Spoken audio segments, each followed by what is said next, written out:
After last week's close quarter battles at the Lime Rock Park circuit, the Lotus 49 once again stretches his legs as we head to the greatest sports car endurance track this world has ever seen.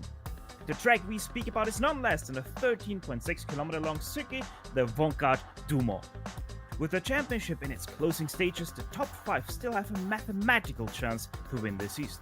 But in reality, it comes down to a 1v1 between our champions of this year thus far. It's all fought out between Rob Olenek and Mick Clash. So buckle up, get some popcorn and join us today as we get ready to watch round 12 of the Grand Prix Legend Series live on the Global SimRacing Channel via the iRacing eSports Network. Speaking to you from the press box up high is Stefan Schlacher alongside Ryan Walker. Turning the knobs and pushing buttons behind the scenes art director Sean Rex Ambrose, and he's using cameras provided by the great WB. While Le Mans is most definitely one of the biggest and greatest sports car circuits out there, little people know about this track all over the world. So why not get tarmac side with our GSRC track guide.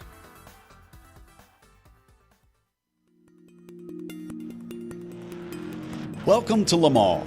When you talk about legendary circuits, this is a place that stands among the most famous in the world. Part permanent road course, part temporary street circuit, it traipses through the countryside just south of the city where it gets its namesake. Its size matches its reputation as well, clocking it at 8.5 miles, which equates to roughly 13.5 kilometers. However, when you take into account that it's split by only 33 turns, the frighteningly fast nature of this circuit becomes clear. Most of the corners have been added over the century of history it's experienced, but many have become renowned and respected. The 2 turns at the opposite ends of the massively long Mulsanne Straight play equally important roles. Tertre Rouge requires a great exit in order to not lose massive amounts of time, while Mulsanne Corner takes bravery and precision in order to brake as late as possible and keep opponents from passing you on the way in. There's also hair-raising moments like the tricky entry to Indianapolis, or the close walls along the bridge section in the Porsche curves. To win here, drivers will need a very low downforce setup, a good sense of strategy, and heaps of bravery. The 24 Hours of Le Mans is the crown jewel of endurance racing, which many drivers dream of someday winning and many fans flock to witness in person. Once you've driven the track here on iRacing, it's easy to see why.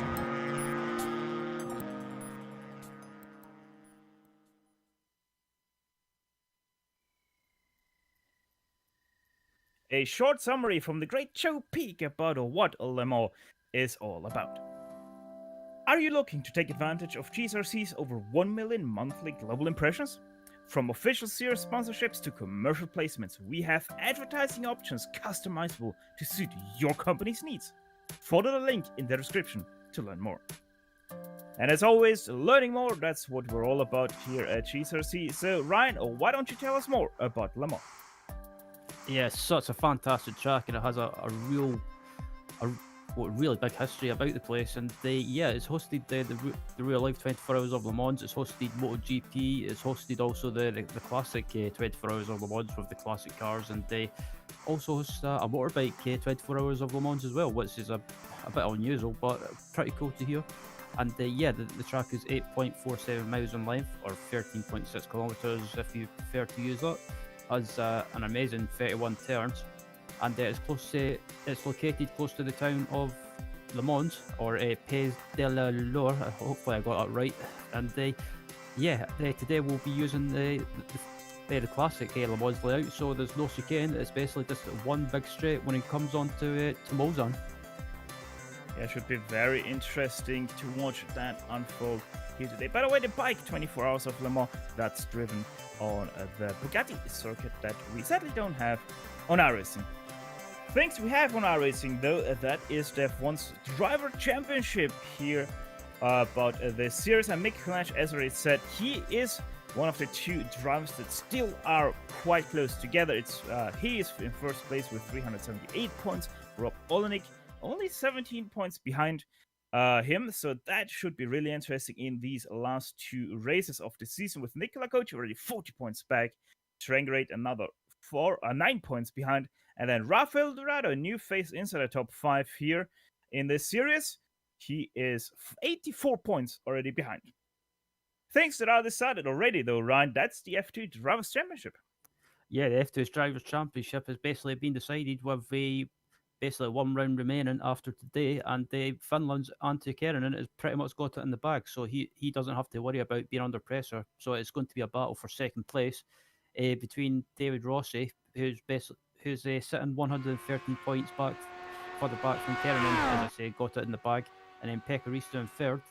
And then Colin Bentley still in touch of a top three finish in the championship, and Andrew N from America rounds out the top five. Yeah, still is very close in behind, but as said, Antti Kerinen, he is already our season's champion after that race at Lime Rock Park. One more thing we can look at standings wise, that is the Nations Cup, and it's also rather well, I don't want to say close, but there's still some things to gain, as United Kingdom is leading that one with 462 points, United States 426 points, and then there is Italy already below 400 points. They have 397 to the names, or 65 points behind the United Kingdom. And Norway and the Netherlands are also really close together, only 13 points between those in 4th and 5th, so it should be interesting who gets what position here in those top fives, but I think Italy is going to stay where they are in 3rd. Ryan, thanks for the staying. Let's talk a little bit about the race details for today. Absolutely. For anyone that's tuning into the series for the first time or is wondering how the series works, this is the penultimate round of the season, and the rest of the day will be 9 laps. It might not seem like a lot, but around the Le Mans, especially on the classic layout, that'll probably take an eternity to complete. And the setup, as always, is going to be open. And 17x will be a stop and go penalty. And if you get to 25x, you will be unfortunately removed from the race, or in other words, disqualified. Yeah, hopefully nobody runs into that problem, but I think they will be crashed out before they reach that disqualification or even the drive-through penalty. Qualifying already in proper way here in the background as we join that. Now Mick Ledge right now in first place, unsurprisingly. Rafael Dorado in behind him. He is though a distance back. That's 7/10 between those two. And then Steve Bycroft makes once again a return into the series. He is another 10th behind in 3rd. Aaron Paslowski 4th place. And Nick Lagochi right now running out your top 5 of this qualifying. Yep, as a Rafael Dorado's on his qualifying lap at the moment, and Rafael even admitted during the week that he's not had as much time to practice for this round, and he's basically just took his spa setup and made some alterations to it. So it'll be interesting to see how he gets on around here. But Rafael Dorado has been one that's steadily improved as the season's gone on, and I think he could be the dark horse in this race today.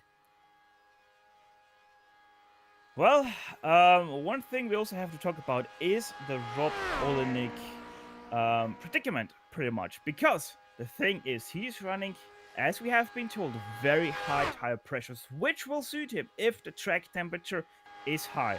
So why not bring up that overlay and have a look at what we have here today. And look at that, it really paid off. 44 degrees Celsius is the track temperature. That's 111 Fahrenheit. So Rob Olenek, your gamble most definitely seemed to have paid off. Yeah, good work around here, and Ulrich, he's been unfortunate at times this season, but at the moment he seems to be doing pretty well. He was doing okay in practice, and it'll be interesting to see how he qualifies as they ride on board Rafael Dorado, just coming through the Indianapolis section, and he just went on the gravel, so that might be an off track. Yeah, and the interesting thing is Rafael Dorado is the first one to set the lap, and we're gonna get all the laps in pretty much quick succession because that's what 15 or so cars are stretching from Rafael Dorado back to Indianapolis. So this is going to be a really quick fire lap shootout that's gonna come up here. So it'll be interesting to see if Mikulaj can put in. Mikulaj, by the way, is the second driver in all of this line. Obviously they can't see each other, they're not going to get impeded by them, because if you're new to iRacing, this is lone qualifying. You're alone on the track. This is not an open qualifying session. Absolutely, as Dorado comes round out of the Porsche curb section, and he's just on the run up to the four chicanes now, and I don't know if that was an off track or not, but it might have been close, say, in the Indianapolis section as it comes into the first part of the fourth chicane now, and he's just got the last part to come through, and we'll see where he ends up qualifying. That was a big slide there through the Virage Letizier. Let's see what is going to be that. That was a faster lap time, so he did close in by 2/10. He is now 2/10 behind, but Mikelaj, he did continue in his first position. Now the other times come in. Over Trengrid jumps up to 4th place. Warren Watkins up to 13th. There's, I think that was Rob Olenek up to 6th place, so he is doing good in qualifying. Not too good, though, because that's a full second of Mikelaj, though we're expecting a big pack to stay together pretty much throughout the race. Absolutely, as it looks like everyone's finished their qualifying, and I believe they will go right to the grid now. Yep, everybody over the line, and time is also up, so we're going to go over to the grid. And as said, Mick Kledge, he is leading in qualifying, thus he got the pole position here today. Rafael Dorado 2/10 behind. Steve Bycroft, the first inside the 3:29 laps with a 3:29.005. Over to Rengate 4th place, 5th place went to Ron Paslowski, Rob Olenek 6th, Bill Tyler 7th, Nicola Coach 8th, Sebastian Tixier 9th, and Andy Kerranen rounds out to top 10 as the Patrouille de France fly over. Starting in 11th is David Price with Gary Teal alongside him in 12th. Finland's Pekka Risto starting 13th with Warren Watkins in 14th. Chris Kamikaze Marakami starts in 15th with Paul Foster in 16th. Chandler Pellerito in 17th, Dave Cohen 18th, John Olsen 19th, and rounding at the top 20 is Douglas Cloud. John Van Dorn is 21st, Chris Hengler 22nd, Anthony O'Brother, Randy Howe, and Colin Bentley round out to top 25. Lars Olsen 26th, Michael Sullivan 27th, 28th, 9th, and 30th went to Andrew Engt, Anders Bruno, and Don Peak. 31st, 32nd, 33rd, that's Douglas Nelson, Rob Reynolds, and Christer Hendrickson, rounding out your 33 car field. So that's quite a lot of drivers. Didn't expect so many for Le Mans, but Le Mans pulls in pretty much. Absolutely, it was just waiting to get underway, and just waiting for the lights to go, and we'll be underway with this race. And I have to say, I'm excited for this one. Very much so. Very excited because we don't have those chicanes. As already said, we're expecting this field, at least the top dogs, the top 5-6 drivers, to stay pretty much together all race long. Just waiting for the marshal to give us the lights here on the starting grid. Should be out about another 5 or so seconds. There we go. Red lights are on. Engines are harmonizing. And we are green. It's a great start from Rafael Dorado. A little bit of a bad start from Mikelaj reaction time-wise, but the first few meters just extraordinary for him as he really shoots away there from Rafael Dorado, who might have had a chance at first place, but just the first few meters of Mikelaj is always extremely well. Going into the first chicane, and there's a big crash in behind. Bill Tyler goes for a tumble, lands the right way up, but his car most definitely is toast, and now also Picaristo gets turned. It still continues all the way down to the Chapelle chicane. Yeah, that was unfortunate, but it's always the case around Le Mans into Turn 1. Everyone just bunches up and it causes a bit of a bottleneck effect, but as they head onto the Bullseye straight now, and this is where all the slipstreaming battles will start to happen. If we get a nice time later on in the race, we will show you that replay because our cameras have most definitely caught all of that. But first time down the Unodia Street. Once again, we're not going to slow down for neither of the two chicanes they have. And nowadays, Rafael Dorado, look at the run he is getting from the draft. He has about 8 miles per hour advantage over Mikelaj, so he's going to pull over to the right side and just is flying past. Yeah, Dorado to the lead, and he used the slipstream to his advantage as Claridge gets the slipstream again, and he tries to make a move on Dorado, and I think we're going to see this for the early stages of the race. And also behind as well, I thought we were going to have a four-wide battle going down the straight for third places. Yeah, Steve Bycroft, 3rd place, overturning with Rob Olenek. He gained 2 positions in the draft and lost 2 positions again off the draft. So contact!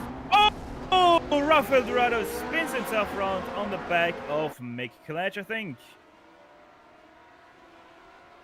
Mick Kledge, with that under pressure now from Rob Olnick, as they're side by side, going down the second straight. Curb Golf, perfectly traversed under the hybrid bridge, and now it's going to get very interesting here into the Indianapolis kink. Mick Kledge around the outside of Rob Olnick. Still side by side going into Indianapolis itself. And Mick Kledge is going to take that away.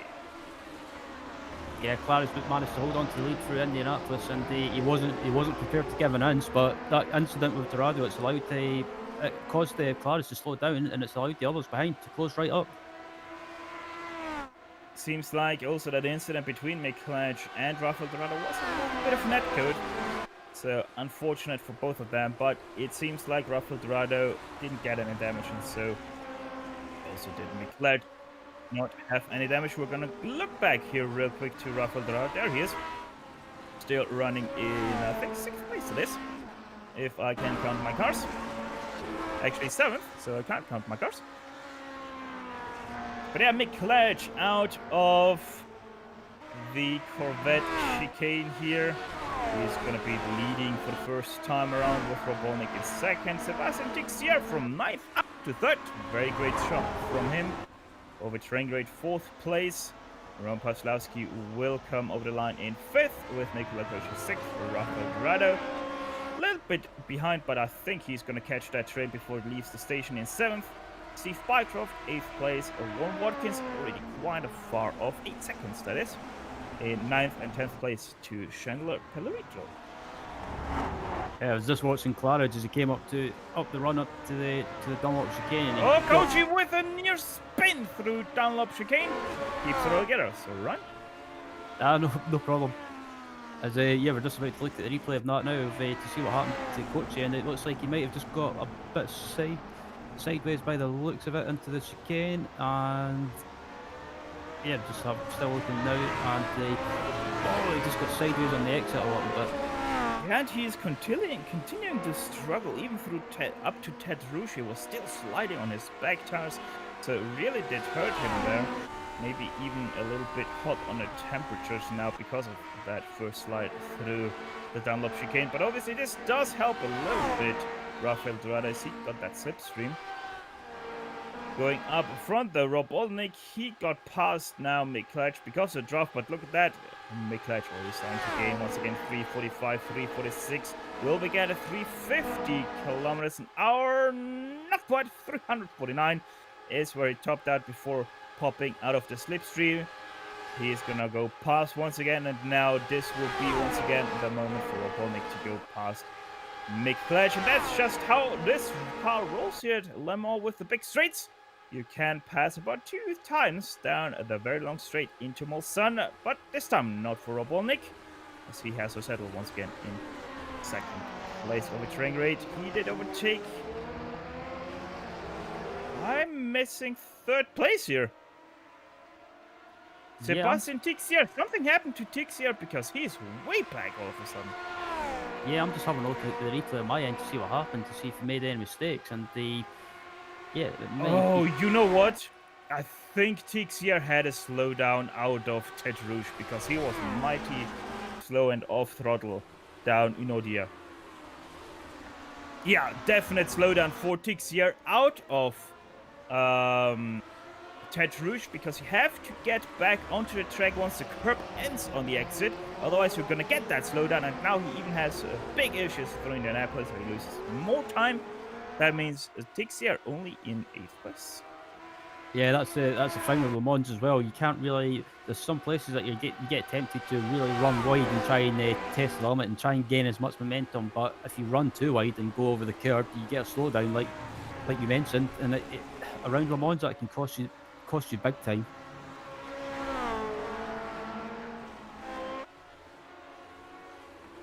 Yeah, big time. That's pretty much what it is. Tixier lost 8 seconds in this lap. So one slowdown, one big mistake, and you're already quite far back. Though he is still very much clear of Antti Keränen, who is 7.7 seconds behind Tixia. Absolutely, and I don't. Probably feel bad for going away from this battle, but I'm just watching Rafael Dorado, and like you say, he's managed to catch up to back up to the pack in front, and yeah, he's done pretty well to catch back up to them. So Rafael Dorado, even though he had that bit of an incident, he actually went purple as well across the line. So he's absolutely on it at the moment. Well, he might get held up by Christer Henriksen. Yes, very much so through the second part of the Dunlop chicane. So that did cost him a little bit, but as you said, he went purple last lap, a 3:27.659, about a second faster than anybody else inside the leading group. And in case you're wondering, why is he still calling that a leading group? Well, yes, we have about a 2-second gap between Trangrate and Olenek, but if they work together in behind, they still are very much in distance to get back up to the front two as Rob Olenek once again drafts past McLatch. McLatch will do the same thing once again to Rob Olenek. So this, once again, is just to play. These two are gonna continue down the straights, work together through the turns, and also work together through the straights. Look at how nicely coordinated.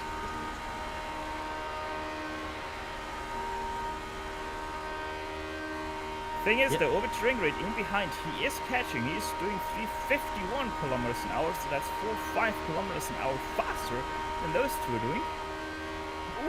Oh, that was so close to the wall there. My goodness, yeah, that was really close. Really lucky that a New England driver to not crash out of this race. I don't know about you, but I bet Rob Olenek took a big deep breath there as soon as he saw the wall there. That was a bit of a squeaky bum moment. Yeah, and what this led to is now that over Trangrate is only a second behind those two. Cena has Ron Paslowski get past. And one thing we have to note about Ron Paslowski is, as interesting, Rob Olenek goes to the inside through the Indy Kink. Still side by side, those two for the lead. And this is really going to hurt them. With their advantage they have over Ron Paslowski, and the pack in behind is also Rafael Dorado goes, at least tries to go past over Trangrate. Can't find the traction though, so over Trangrate stays in 4th place. And Rob Olenek got past McLatch through Virage de Nage. It's not over yet though, they're still on the run up to the Porsche curves, and I think it's going to be a game of who breaks the latest, and it looks like Rob Olenek will do that and passes around up the outside into the Porsche curves.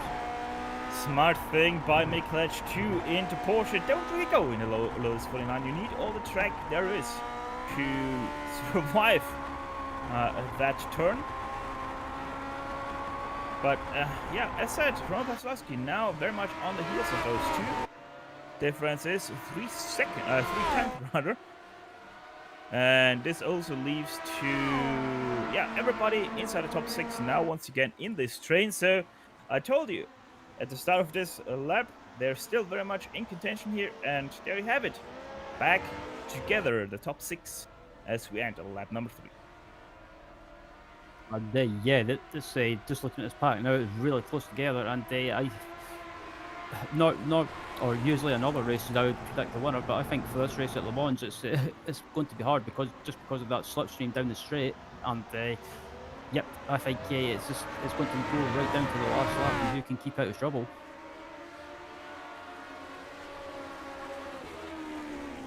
But yeah, what I wanted to say about Ron Paslowski is he is running a straight line speed setup. So he will be topping out much later than others.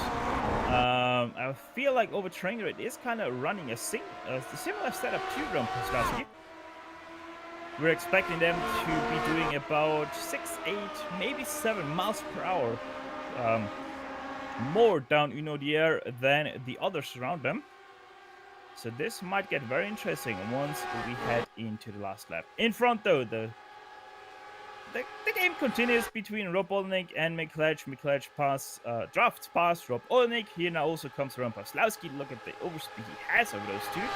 He is getting boxed in by Rob Olenek though, and now he also comes over train grade, so we're now flying in 2x2 formation. Pretty much as they come down towards the end of the Molson straight now, and they through this little kink, and they again it looks like Clary just got the run on all in it because they head down here, and they look at the pack behind them, and they again Dorado's caught right up to these guys, and it's going to be a case again of whoever breaks the latest. Also, Prix, he's continuing to be the last guy in this train. He's the last wagon in this train. Just continues to sit back and relax a little bit in behind Rafael Dorado. Leclerc right now leading this train, but here comes Rob Boldenik. He wants to have that position going into the Indy kink. He feels like he is the fastest driver through Porsche, so he really wants to have that position in his hand. Though Leclerc a little bit better through the kink into Indy itself. Robolnik has the better drive. Ooh. Side by side, nearly interlocking with the tires. Those two giving no room to each other, but still very respectable. Now also here comes Roman Paslowski trying to take advantage of that over Leclerc, as Leclerc gets pushed wide, but Leclerc with a better traction out of the slow turn, as he always has. He continues to stay in second, nearly even is able to attack Rob here. And yeah, look at that, Rob Bolnik on the inside gives up that position. Yeah, that was sensible thinking by Olenek, and I think he realised as well that Papslowski was right behind as well, and ready to make a move if Clara Johan got caught up, and it's come through the Porsche curves now, and it's all a single file at the moment.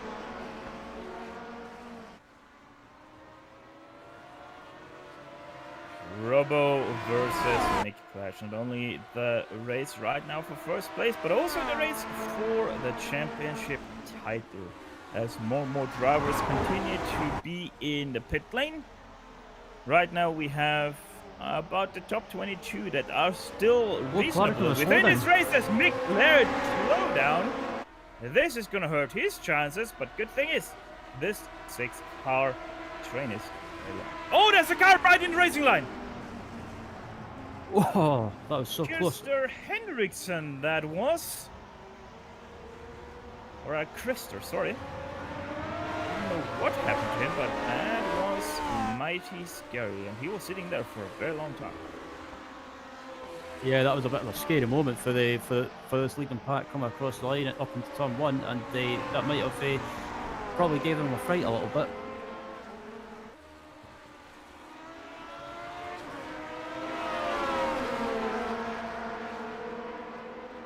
Roman Paslowski looking back from him down to Rafael Dorado, who might get a very good run here now. But remember, Roman Paslowski is running that low. You can't really say low downforce setup, because these cars, well, there is not much downforce anyway on these cars. So, but yeah, look at that. And now he's out of the slipstream, and he's really getting pulled in by the car behind. They nearly also touch wheels. I think there was actually some net cut between Rafael Dorado and Roman Paslowski. Both cars did wiggle, and here now comes, who is that? That's over Triangulate, like a spaceship coming in for landing, and he's gonna land in third place. Yeah, I was about to say something different. I was going to say, Triangulate came in like a ninja just from nowhere, but someone's just close to the wall again. Was that Olenek? That was Olenek, and here now also comes Leclerc 3 wide for the lead for the very first time, going into Mulsanne corner. Leclerc versus Rafael Dorado for the braking zone here. Still side by side, and this should be Leclerc's drive. Yes, very much so. He's gonna lead out of Mulsanne corner. This is fantastic racing between this pack, and it's just every time the positions change down the Mulsanne straight, they all change again, heading down to the run down to Indianapolis, and at the moment, it looks like we might see one or two position changes into Indianapolis. It looks like Rafael Dorado is going to be on the outside, heading into Indianapolis, but he decides to back out of it. Who needs super speedway oval racing when you can have Lotus 49 at the historic LeMans? That's a wiggle, that's a touch. Nicola Cochi out of the race. Oh, Dorado's off as well. Oh, that might be following some damage here from Rafael Dorado. Rafael Dorado out of Indianapolis. You're gonna see he's gonna have a little bit of a wiggle as we are on the replay now. Going into the King, still in third place here. Actually, sorry, on the inside here in second place. And then right here on the power has a little bit of a wiggle that is enough to get right into the nose of Nicola Kochi. Nowhere to avoid that. And he is out of the race. Oh, jeez. So I've not even had a chance to take a breath. But the person that benefited from all of that was Mick Claridge. He came from the back of this pack, back up into the lead. Yeah, good thing for him that he was actually in first place. That all happened right behind him. As now over Trangerate is the car chasing him with Rob Bolnick in third place. Ron Paslowski fourth, Rafael Dorado. Luckily enough, still fifth place, but I think he might now be too far back, as he is about a second back from Ron Paslowski as they enter lap number 6 of 9. And into the Dunlop chicane they come, and they're still all close together. It was unfortunate for Dorado, but it's going side by side for Indianapolis. It's always a bit of a risky move, so unfortunately it ended up in contact. But still, we've still got this fantastic battle up at the front between Claridge, Trengrade, Olenek, and they not too far behind by the looks of it. They a little bit far back, but as Pawlowski still slightly in contention. I think Paslowski had a slowdown because Rafael Dorado did catch up to him, so something happened with him. I didn't catch that, so that's interesting. As Rob Bolnick goes up to second place, overtakes Trangerate, sorry, and it seems like over Trangerate has some issue because he's not really getting up to speed. He really did drop off these two, but now he's getting that overspeed. Very interesting. I wonder if he has some damage. Yeah, he has some nose damage, so that explains it. You're gonna see it once they come a bit closer to the camera. The third car, the red one, has some nose damage. You can nicely see that white spot on his nose. But he still has enough speed to get back up to them. He lifts though as Rob Bolney goes to the inside. Actually tries to take that position away from McClatch going into Mulsanne corner, but it's not going to happen for him, as Rafael Dorado and Ron Paslowski were able to catch back up to the 3. So we're back with a 5-car battle pack. He's right on board with Roman Paslowski heading down to Indianapolis, and he's like you say, he's managed to caught back up to the pack along with Dorado, and it looks like is all not going to go for a move into Indianapolis. He thinks about it, but decides to back out of it. So it is a rather interesting constellation that we have here. Looking at our notes, what I decipher from this is that Rob Bolnick, his setup was actually created for even higher track temperatures that we have right now. And the thing is, for Rob Bolnick, the track temperature actually did drop by 2 degrees Celsius. So I wonder if he's starting to struggle a little bit with his extremely high tire pressures that he's running here, and is running into some sort of problem, especially through these corners here. Porsche cars, as they are most dominantly known, where he is struggling a little bit for grip, especially here out of this section. Yeah, I mean, it's possible he might be struggling with grip issues at the moment. Maybe just the tyre pressure not suiting the track conditions like we were talking about, and they maybe just kind of he's decided not to push at the moment, or maybe just back off slightly and look after his tyres, and maybe just let him come back to him. But as they come across the line, Claridge has got a little bit of a gap, but as they get onto the straight, that'll easily be erased. Yeah, and also Rafael Dorado, new fastest lap of the race, so 3:27.584. He is the only driver to ever put a lap faster than a 3:28. So good job with that. Though we have to say that is very much draft assisted. He had a lot of draft down in the air and then also out of Mulsanne into Indy, and that is how that lap time came together. Though you have to be there to beat them. Yeah, you do indeed, especially around this track. You've just got to keep out of trouble and make sure you're there on the last lap. And as they come down the Mulsanne straight again, and Claridge has got a, like I say, he's got a slight gap, but that's starting to decrease now as Olenek and the pack behind close him back down. Coming up to the passing zone of this track. This race will be probably decided in Mulsanne corner. You need to be there. You want to be leading out of Mulsanne. Otherwise, you might be in trouble to get past the car ahead. As Overtrangere tries to go into the lead here, had to sort of wait for Robolnik. Oh, once again, a little bit of a wiggle here through the kink for Olenek. Runs wide, but he is gonna be continuing in first place as he's able to brake later than all the others. Yep. And it all bunches up again, and we're on the run up to Indianapolis now, and this is where traditionally everyone tries to make a move, try and even go side by side, and it looks like Overtrangere is under attack. And it looks like Claridge is trying to make the move. He's actually trying to make it free wide. He's like, whoa, that's so close. And I actually did wrongly read my notes here. Oh, there goes actually Robolnik to the inside. Oh, he's major slow. That's nearly touched there between himself and Mikkelaj. Just about able to stay out of the car of Robolnik. Second time we see something very close for Mikkelaj that he was able to avoid.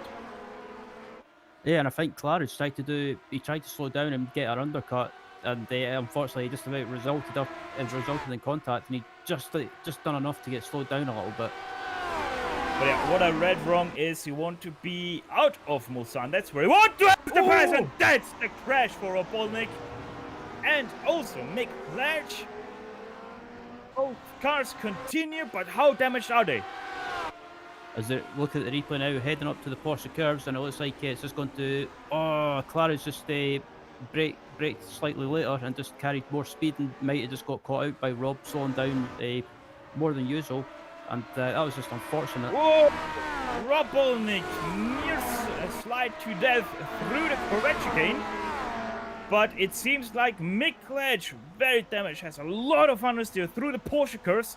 Have to see how his car behaves here, not only through Croup Dunlop, but also then down, the air. With the Mulsanne kink as he once again aggressively over the curbs here at the Leticia chicane. His car very much broke. Let's see how it's going to behave through here. Heading up to... So much fine! But only if your room is broken. Yeah, I was just going to say, it looked like he was he was struggling to keep the car in a straight line heading into the Dunlop chicane, and I have to say that could be a deciding factor in this championship.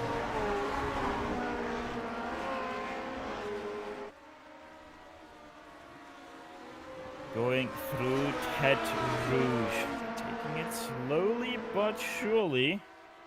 Alright, now the top speed comparison. What can those guys do versus the top three? Robolnik tries to cling on, but he is already quite a bit slower.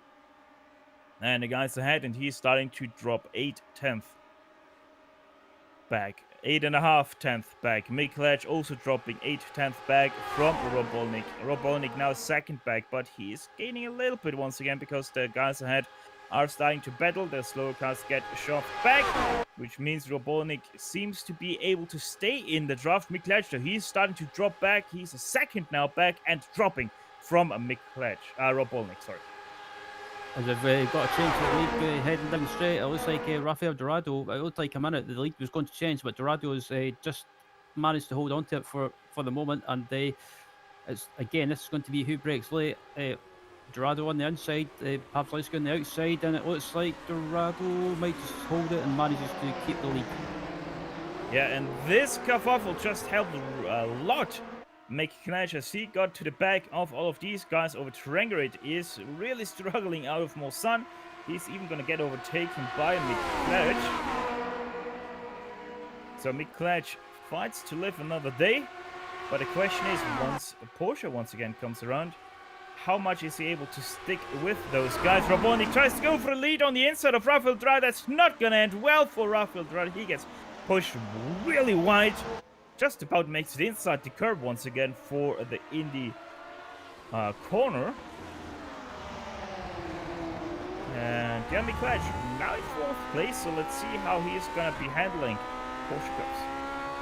Yep, they're on the run up to the Porsche curves now, and I thought Dorado was going to run wide into the gravel or even into the wall and Indianapolis, but he managed to just gather up. But as we head up to the Porsche curves, it looks like everyone's being sensible at the moment, and Claridge tries to take a sneaky look up the inside of Pawlowski, but Pawlowski has none of it. Like it is right now, if we would be finishing the race as they are right now, this would actually mean that Mick Lynch would lose the championship lead to Rob Olnick going into the last race. So this is all gonna come down to the last race. No matter what, as Rafael Dorado a little bit of a problem through Maison Blanche, which opens up a big gap to Rob Olnick, but no doubt they will be catching him once again down Unordia. And as we come across the line and to start the final lap, it's looks like at the moment it's all on it leading the race, but Trengrade's not too far behind, and as we know, this the long balls on straight could shake things up. And as I already said 2 broadcasts ago, Mick Lynch, he does not have any more drop points in his pocket. Rob Olnick, though, he still has 7th and 8th place, so both of them, unless they crash out, they will score whatever they get today.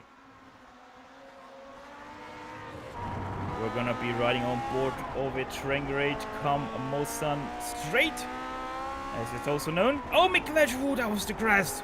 A lucky save for him, just ahead of Ovid Trengrade. And now let's have a look how the draft plays out for Mick Lynch. Is he able to actually have an advantage here, or is he just able to stick with the car ahead?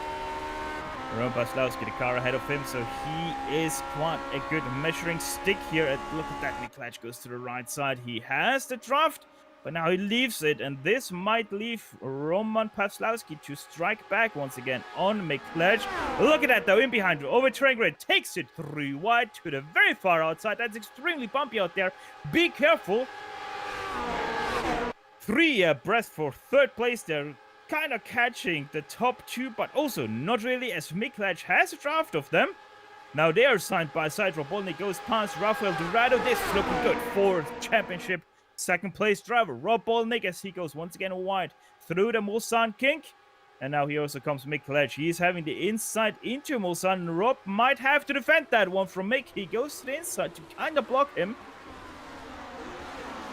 as Rafael Dorado leads out of Mulsanne corner. Has a big slide though. Rob Olnick, he might be in prime position. Locked and loaded. Here it comes. This is the main part to make it happen for the race win. Here now comes Mick Lynch to the inside. Rafael Dorado, he gets the draft from him. He tries to go 3 wide. 3 wide for the lead. Mick Lynch to the very far inside. Rafael Dorado in the middle. Mick Lynch even cuts the curb. They're on the inside. Still side by side, a big of a slide there from Mick Lynch. I'm sorry, Ryan. As Rob Olnick now has a slide into Indianapolis, and this might be all done and dusted with the damage Mick Lynch has. Now also Roman Paslowski to the inside, has a little bit of a peek on Mick Lynch. Mick Lynch goes wide on the artificial turf, has a slide because of it. Rob Olnick is leading the train, but Mick Lynch has the benefit of the draft into Porsche. Side by side once again for the lead. Roman Paslowski tries to make it 3 wide, gets squeezed off by Roman Paslowski, by Mick Lynch. Mick Lynch on the outside through the Porsche curves. This is going to be the championship decider, maybe. At least it's going to be the race decider, as Mick Lynch leads the way into the bridge turns. Oh, Ron Paslowski turns around over Trengrade, hits the wall through the tunnel, turns it now between Rob Olnick and Mick Lynch, coming to the line. Out of Maison Blanche they come now. Mick Lynch, the car ahead. Rob Olnick in 2nd place. Will he have another try down into the 4 chicanes? Let's have a look. Here they come. 4 more corners to go. The first one ain't gonna be. He's trying to set it up, but it looks like Mick Lynch somehow survives all of that to finish in 1st place. clearly happy about that, spins it out over the line with a big wreck. Rob Olnick second place, over Trengri third, Raffildrer fourth, and Ron Pastrowski finishes in fifth.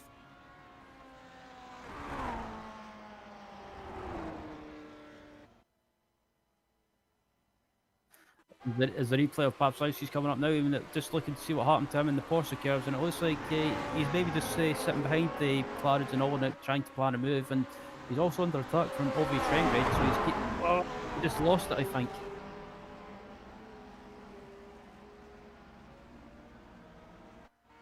Yeah, that looked rather weird there for Ron Paslowski. Seemed like there was a netcode between Roman and Ove. But yeah, while the last few cars trickle over the line, we're gonna step away for just a few moments to take a breather, but we will be quickly back after these messages.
We welcome you all back to Grand Prix Legends post-race show, streaming to your home on the Global SimRacing Channel via the iRacing eSports Network.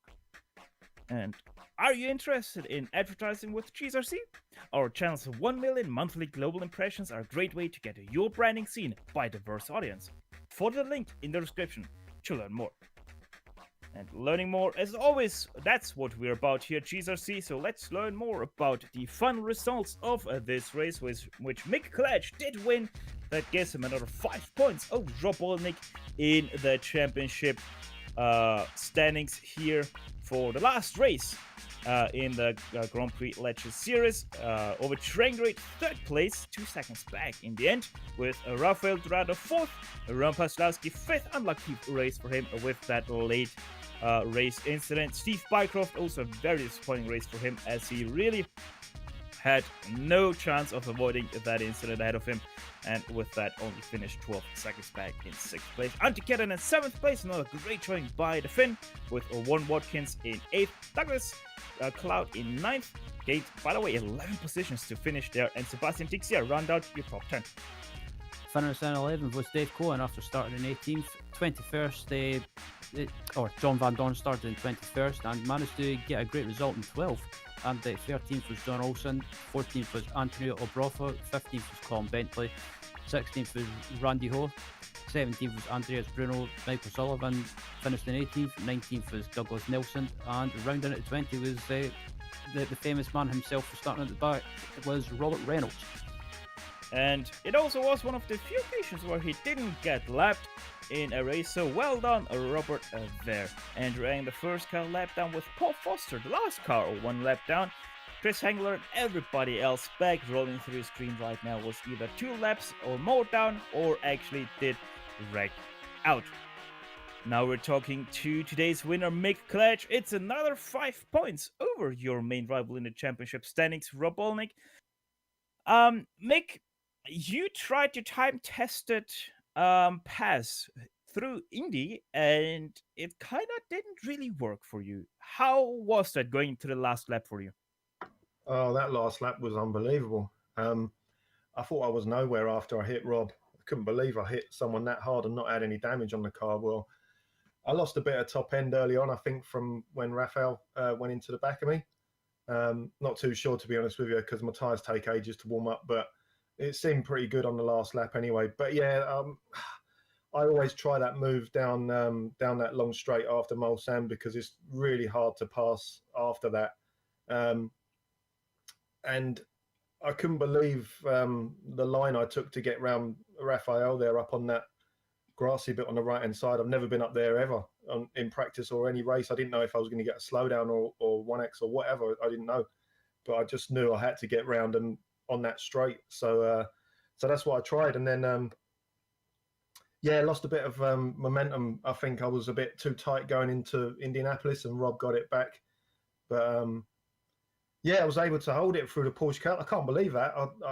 Rob has been so fast through the Porsche curves. I thought he was going to have a nice dive there and force me out wide, but he's a bit too friendly, I suppose. I don't know. Yeah, so what we can most definitely conclude from that is that the setup for Rob did work with his high pressures, just he wasn't there to make that pass, as he was quite far back through the Porsche curves anyway on you.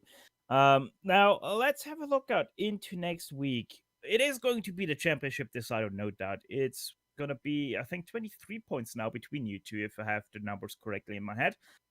What can we expect from the season finale? You know what? You asked me about a championship before, and I said I don't really care. Do you know what? I was actually thinking about it today, and I thought, okay, I'm just going to try and finish ahead of Rob, and then that all went out the window when the race started, so I was back to normal. But for next week, I think I will. I think I'll just try and look after some points, and see how it goes. But it should be another close race. I expect it to be pretty much the same as today, because there's such a big, long draft at Daytona. I'm expecting a close battle, so I really don't want to crash out. So there's that to think about. Yeah, it should be really interesting, because, as you said, it is going to be Daytona with that long backstretch. So should be really, really interesting having 2 draft tracks back to back for the season finales. But Mick, congrats on your win today, and good luck for next week. Yeah, cheers, guys. That was Mick Kletch, your winner and still championship leader of this season. Next up, it's Ryan Walker talking to Rob Olnick. Yeah, Rob Olnick finishing in 2nd place and came so close to taking the one possible on the last lap. It really was so close. Man, that guy, I can't believe he pulled that move off going down towards Indy. I purposely did it. I knew that was his move, and I purposely was beside Raphael trying to take up as much room as possible so he couldn't get by, because I knew that's what he wanted to do. I think I still had him into Indy, and I just messed up. It's Arnage is the corner after Indy, I think. I just screwed it up. I would have had him, I think. Yeah, I mean that race was real close. It was so hard to predict the winner and what was going to happen. And it looked like some of you guys came so close to having contact. And I noticed during the race at one point on the Mulsanne straight, you were so close to the wall at times. That must have been a bit of a heart and mouth time. Oh yeah, it was. I just was trying to keep my speed up and not turn too hard to scrub off some speed, and I got it way too close. But that was a fun race today. I mean, Le Mans sometimes it can get boring, and you're just sort of leapfrogging and stuff like that. I think Mick and I had a chance to get away if we worked together and make a gap, and we both basically felt like, nah, let's have some fun. Friday's race or Thursday's race, he was like, would have been much more fun if we had more guys in the group. And I was like, I think so too. So let's just battle. And what's your thoughts heading into next week for the season finale? Also, we done some quick calculations, and it looks like the gap is 23 points. What's your thoughts into next week at Daytona? Is there a plan just to go for it from the get go, or are you going to play just the safe approach and try and win some points? I'm sure I'm going to try and win. And Mick's lying to you. I heard him. There's no way he's going to do it. He said he's just going to go try and win as well every week. He does not waver from that. Like once he's racing, he's racing. I'm going to try and win. I didn't even know that I had a chance in the championship with him, honestly, until you guys were talking to him. I thought he had it. I didn't even realize it. I'm sure you guys are right, but I don't know. I didn't even know we were at Daytona last week. I just focus on the week that we're doing right now. And when it's over, like, where are we going? Okay, I'm going to go there. Let's have some fun. Daytona will be fun. I think I did pretty well there last time. And Mick had a pretty amazing comeback up through the field race. And it'll be even more fun because it's not the newer version of Daytona. It's the 2007 one. Is it the road course? It is indeed. Nice. It's actually really good in this car. The oval. I love racing the 49 on ovals, but people say that track is bumpy, and I drove it in some cars, and I was like, it's not that bad. You know, I've been on the oval in camel cars, and it's still not that bad. In the 49, it's awful. I can't believe how tough the bumps are there, but at least you get a break in the infield. Good stuff. Well, congratulations on second place, Rob. It's not where you wanted to finish out, I'm guessing, but second place is still a good bunch of points for the championship, and we'll wish you the best of luck at Daytona next week. Thank you, guys. I'm sure I wanted to win, but I still had a ton of fun, and I'm happy with just the way the race went. It was awesome.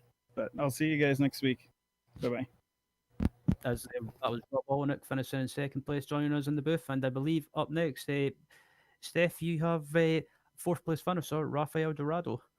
Very much so. And just like the Lotus 49 at Daytona, it can be described as jumpy.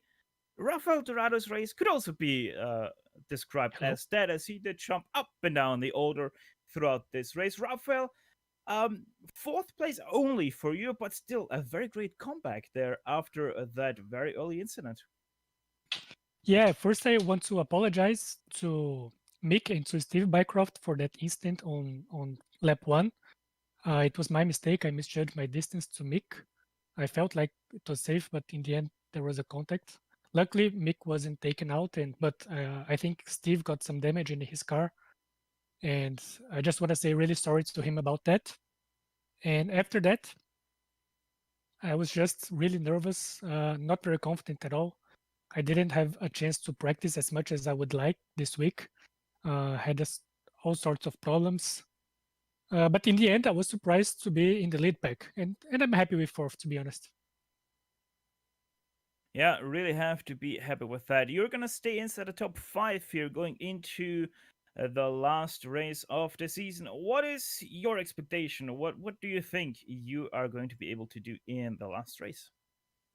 Well, hopefully next week I'll have more time to practice as usual. And I really want to win a broadcast race this season.